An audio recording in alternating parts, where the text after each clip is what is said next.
आले. थांबा आले. मावशी. अगं. हाय. तू कशी काय आलीस? ये ये. तुला सांगते मी आज सकाळी तुझी आठवण काढली होती. हो, कशी काय? सांगते ग, बस. पाणी आणते तुझ्यासाठी. थांब थांब. काय? आधी खाली जा. तो रिक्षावाला खाली थांबलाय, त्याच्या रिक्षामध्ये काही सामान आहे. तू खाली जा, एंट्री कर आणि रिक्षा आत घेऊन ये. एवढंच ना?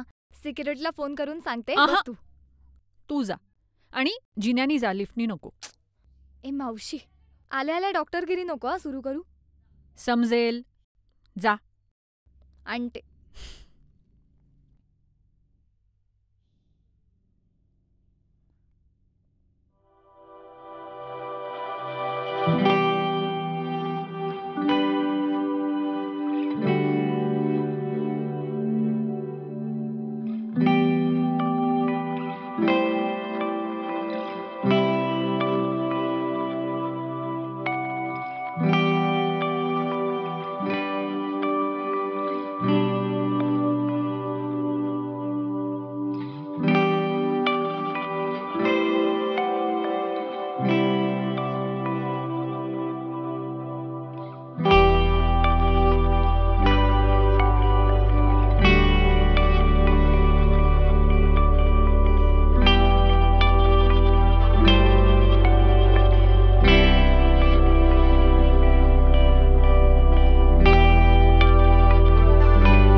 मावशी तू पण ना, हे एवढंसच काम होतं ना, उगाच ती करते.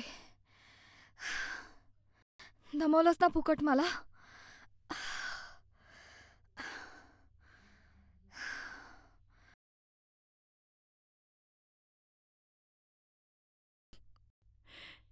हे घे, तुझं डोहाळ जेवणाचं गिफ्ट.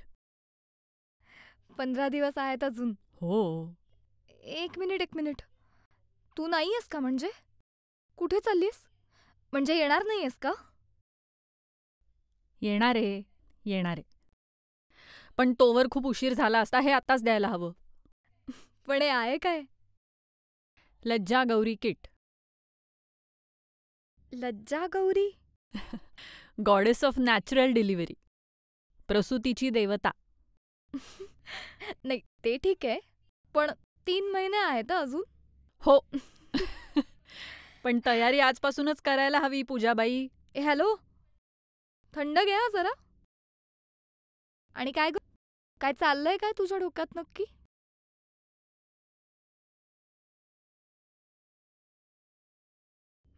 घे खा.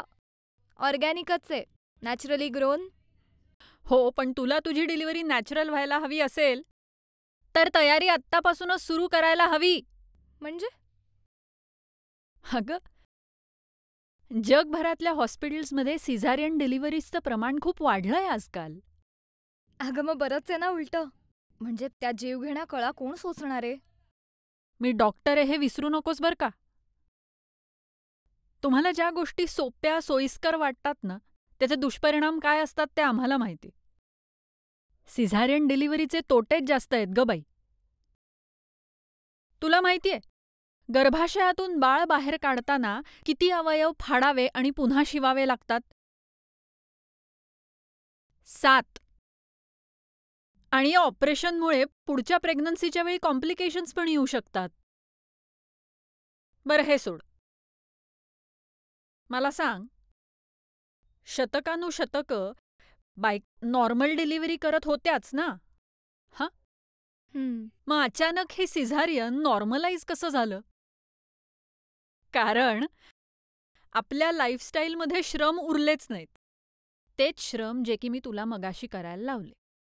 पण अगं आपण मग काय 200 वर्षांपूर्वीची लाईफस्टाईल जगायची आहे का परत? असं कुठे म्हणाले मी.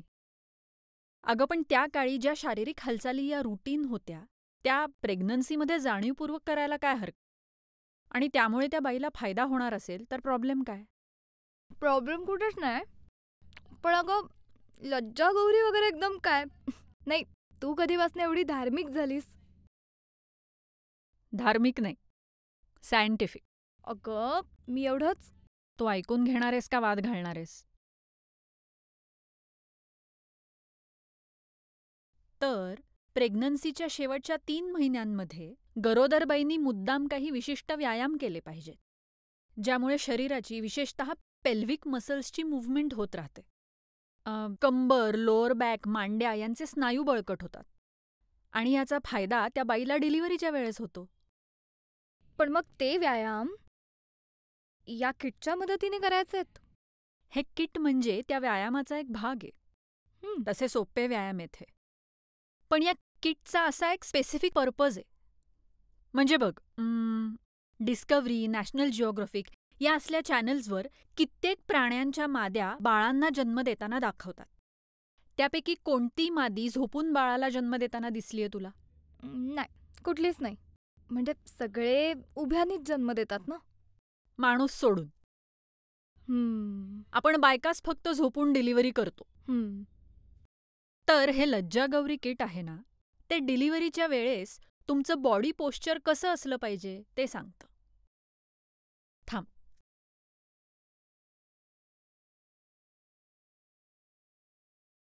हा व्हिडिओ बघ.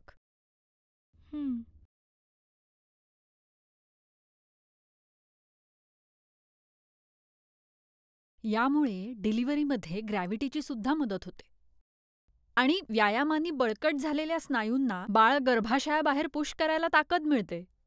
असं समज की ही एक फिजिओथेरपी आहे. म्हणजे जनरली सर्जरीनंतर फिजिओथेरपी करायला लागते.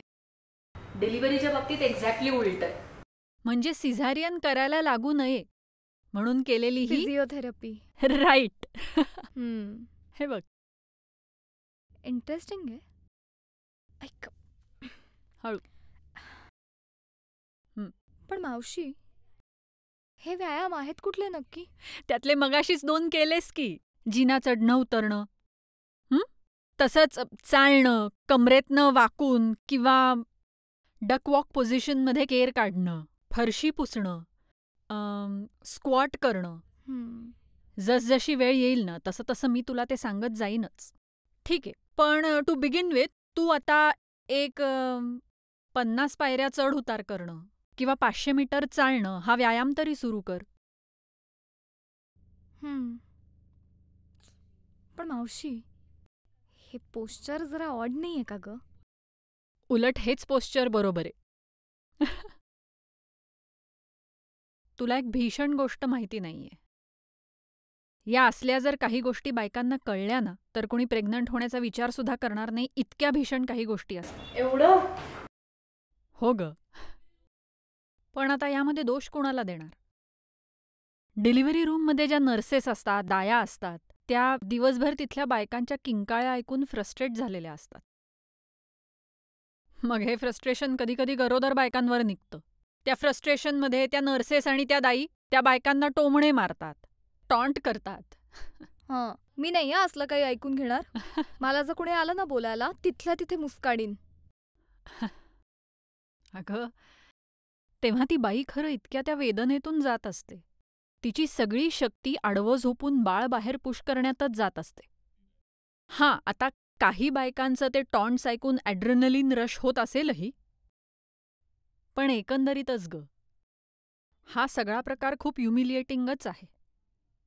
विचार कर, एका बाईला आपल्या बाळाला जन्म देताना या नरकातून जायला लागतं आणि त्या बाळाला सुद्धा जन्माला येताना कानावर काय पडतंय तर असले टॉन्ट्स. म्हणून हे व्यायाम अत्यंत महत्त्वाचे आहेत. आणि त्यापेक्षा महत्त्वाचं आहे डिलिव्हरीच्या वेळचं posture. This is what you should call normal, natural and respectful. Right. मावशी, थँक्यू. हां, मला खरंच कल्पनाही नव्हती अगं की त्या खोलीत असलं काहीतरी होत असेल. मी करीन हा व्यायाम. पण अगं, हे किट आहे ना, बसवून कोण देणार आपल्याला? का? तो ठोंब्या कुठे आहे, तुझा नवरा? काळजी घेतो ना तुझी आणि वेळ देतो ना तुला. अगं, तुला सांगते, हे कळल्यापासून ना आयुष्यात कधी वागला नाही एवढा गुडबॉय सारखा वागतोय बघ. वा, छान. मग त्याला हा व्हिडिओ दाखव आणि हे किट जोडायला सांग. बर. सगळं काम या म्हातारीकडनं करून घेणार आहेस का? तू आणि म्हातारी. नाही, चहा ठेवते. चहा पिता पिता बोलू यावर. येस. हळू.